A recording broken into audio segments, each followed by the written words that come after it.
Hello friends, আমরা একটা GI করবো, খুবই ইম্পর্টেন্ট জিআই, অ্যালফাবেটিক্যালি জিআই। সেটা বলছে J equal to 17, N equal to 13, তাহলে জুনিয়র ইকুয়াল টু কত হবে? বেশ, খুব ভালো কথা।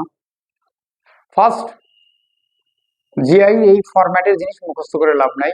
অ্যালফাবেটের প্লেস ভ্যালু তোমাকে জানতে হবে। একটা হচ্ছে লেফট টু রাইট, একটা রাইট টু লেফট। সেটা কিরকম স্যার? এ থেকে জেড পর্যন্ত, যখন এ দিকে থেকে যাব এটা 1, এটা 26, যখন এদিক দিয়ে আসবো এটা 1, এটা 26। তাহলে এখানটায় যে যখন আমরা আসবো এই পজিশন গুলো তোমরা মুখস্থ করবে।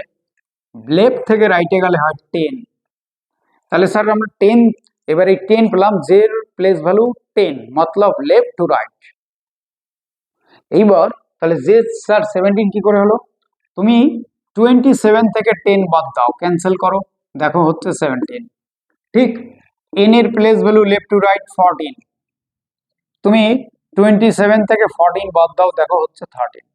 তাহলে এই যে রিদিমটা তুমি পেলে 13, এই যে 13 হচ্ছে, তার মানে এখানটায় এই যেটা লিখেছি এটা হচ্ছে left to right place value, আর এটা হচ্ছে রাইট টু লেফট। তাহলে প্রত্যেকটা রাইট টু লেফট আছে।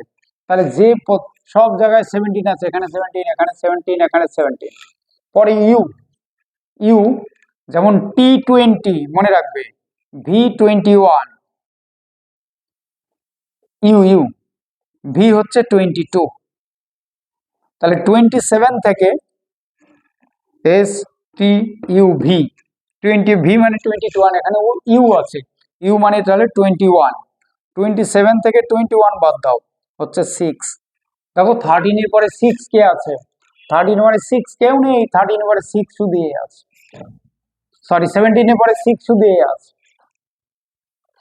17 এর পরে 6 শুধু এ আছে। আর 17 মানে 5, 17 মানে 4, 17 পরে 7, 17 পরে 6, অর্থাৎ left to right to left your place value হচ্ছে 6।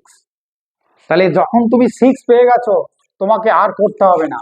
হ্যাঁ করতে হতো, যদি নান অফ দিস কোনো অপশন থাকতো তাহলে করতে হতো। যেহেতু তোমার নান অফ দিস কোনো অপশন নেই, তাই 17 এর পরে তুমি 6 পেয়ে গেছো, বস নাথিং ডু ইট, ওখানে ডিরেক্ট অপশন লিখে দেবে। ওকে ফ্রেন্ডস, আমার ভিডিওটা কেমন লাগলো, আমার নলেজটা নেওয়ার চেষ্টা করো, তাহলেই তুমি পেয়ে যাবে।